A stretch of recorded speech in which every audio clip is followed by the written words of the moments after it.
Subscribe and hit that bell icon to be notified about the highlights of India's smartest podcast, The Ranveer Show. This is TRS Clips.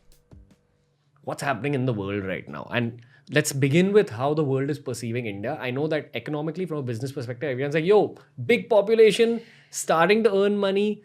The rest of the world is outsourcing a lot of their services to India. Now, whether that is IT services or even creative services, which have begun to be outsourced, like our editors, our Photoshop professionals, all these guys are now creating and exporting it to Europe and America and hopefully eventually the rest of the world. So we're earning money. The population is becoming richer. The spending power is increasing. Is the world looking at India and saying, now I want to sell my stuff there?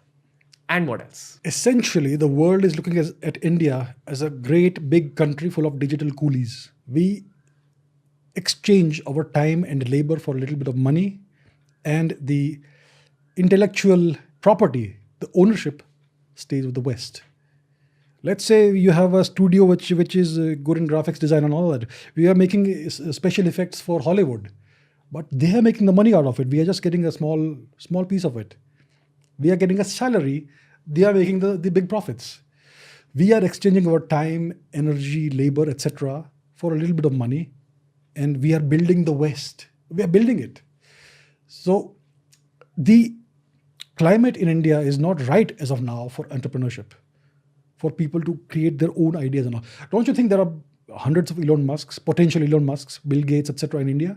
India has the best brains in the world, but they are not allowed they are not unshackled and set free.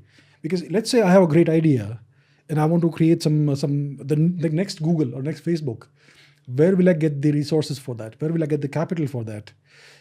And even if I do something, it's more likely that people will come and stop me than let me achieve my full potential. And that goes for any industry, especially the digital industries and anything else. So India needs to create the climate and the environment and the ecosystem which will completely unshackle and free its people and let them achieve their full potential. Hopefully it will happen.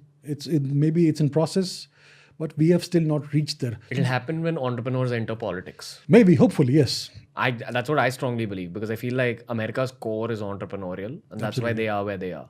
Yeah. They perceive everything from an entrepreneurial spirit. If someone succeeds in America, the narrative is never, why is that person succeeding? Oh no, but these are the flaws in that person. Why are y'all liking that person? I want to pull that person down. Those are the narratives in India.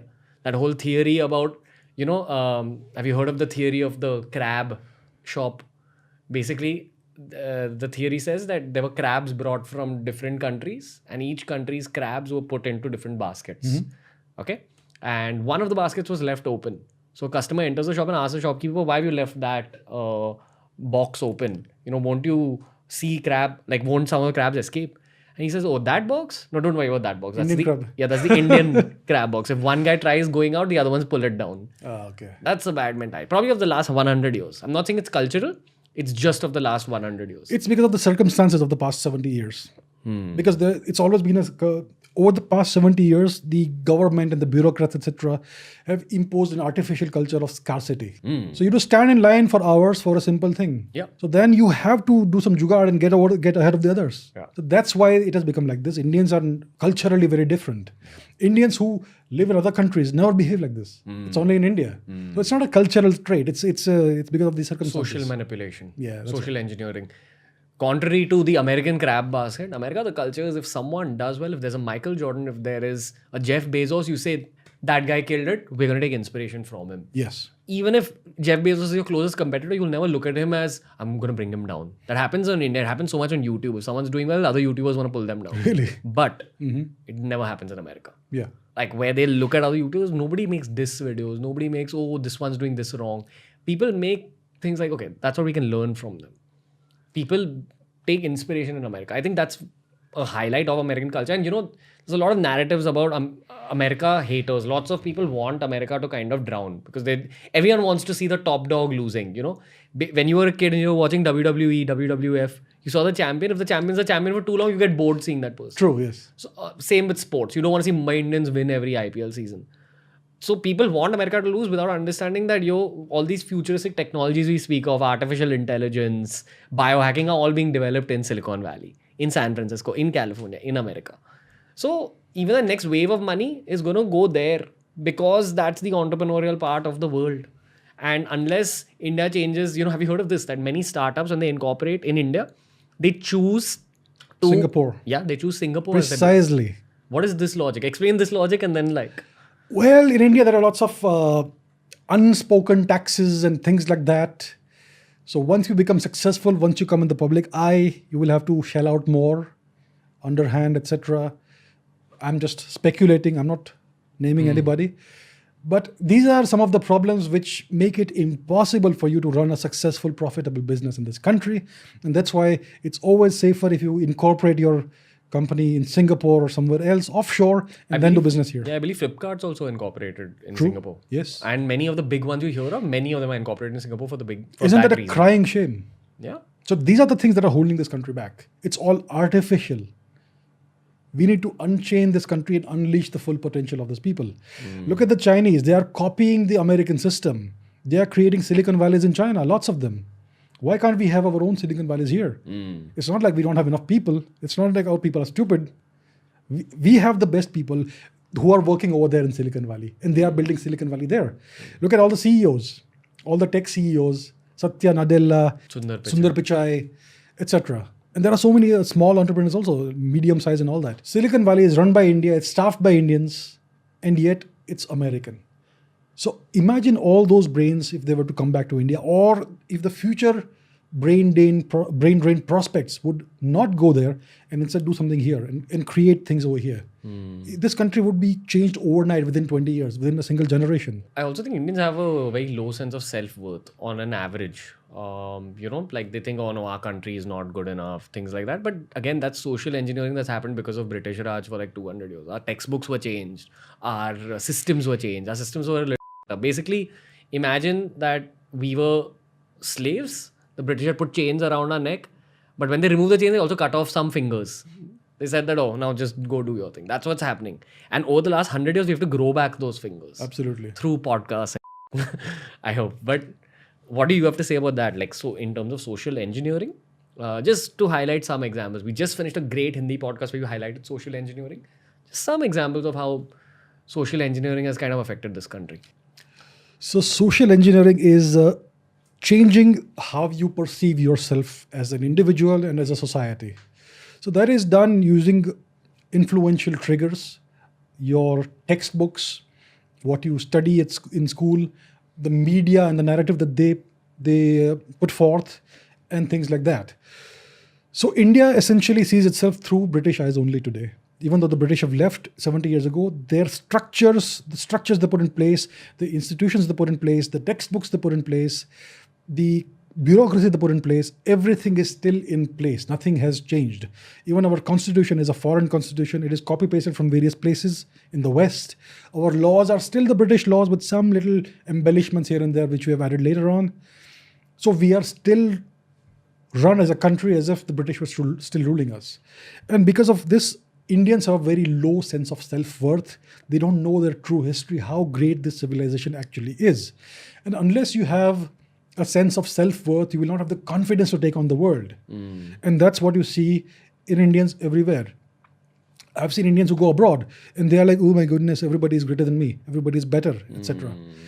And it takes time for you to overcome that and realize that, hey, no, I mean, I'm not different from them. Yeah. I may actually be better than them. We see this in our families. You see some relatives who says, India mein kya pada hai? Statements like that thrown around very casually. There's nothing here for your career. There's nothing here for your future.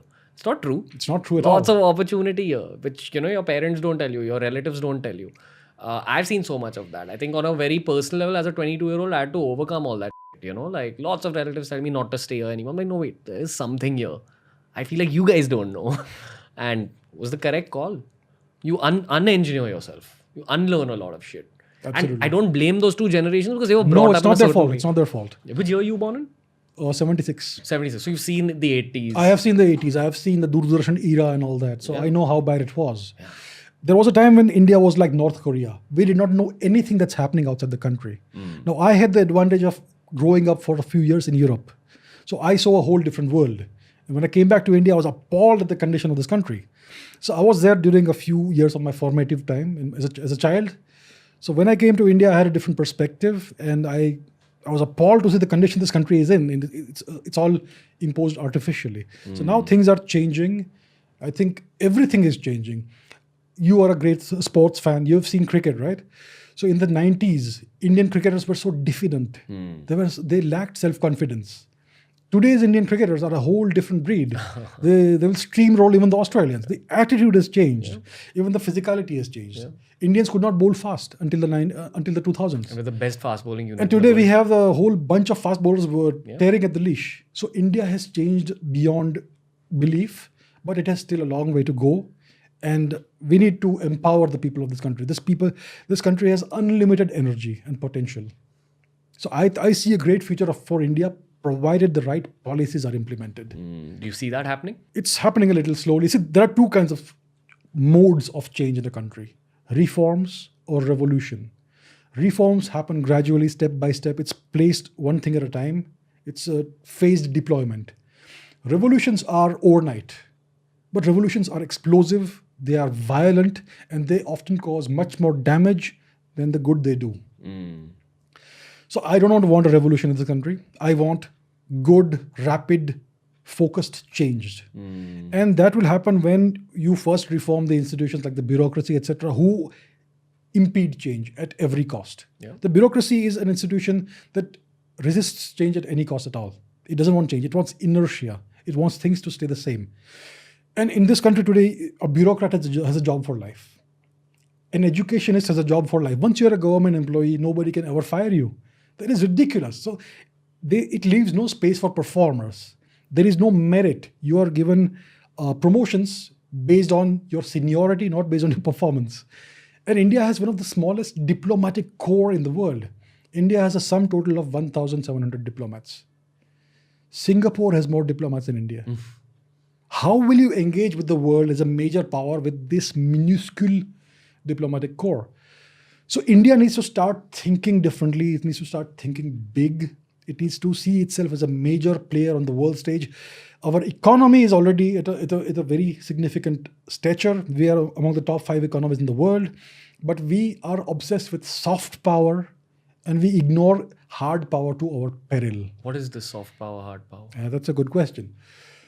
So let's say you have 1 million followers or 1 million subscribers on YouTube. They like you. They watch your content. When you say something, they take it seriously, or they at least consider it seriously, and then they decide whether they like it or not. So when you say something, you have some stature and you have some influence. That is soft power. What is hard power? I have 100 well-trained, heavily armed soldiers. They will obey me unquestioningly without a second's delay. That is hard power. Soft power is soft influence. Hard power is immediate, decisive, kinetic action. Missiles. All that. So a significantly large country, a player on the global stage, needs to have a good combination of hard power and soft power. And right India now, is obsessed with soft power, soft power, soft power. India is not building up its hard power the way it should. what is India's versions of soft power? Culture. We talk about culture. We will have cultural exchanges here and there, and our cultural ministry will do this or that. Our Sangeet Natak Academy will do some small stage performance. Think of exporting food. Think of exporting minerals. Yoga. Let the West take our yoga and make it convert it into dog yoga and goat yoga and brunk yoga and hot yoga and all that. So all our culture is being expropriated and all, but we are not developing the hard power that will truly earn us respect in the world's eyes. China doesn't respect soft power. China respects hard power. After what happened in Galwan, China sees India differently. Because we fought back, we killed more than they killed ours. So you need to have teeth. You need to have your teeth and you need to show them and bite if required. And I think maybe being the nice guy fucked us up in the past. We have been too nice for too long. I'm not saying we should not be nice. Be nice to whoever is nice to you. But when it comes to bullies, you need to bully them 10 times back. Do no harm, take no. Absolutely. That's the rule of life. Yes.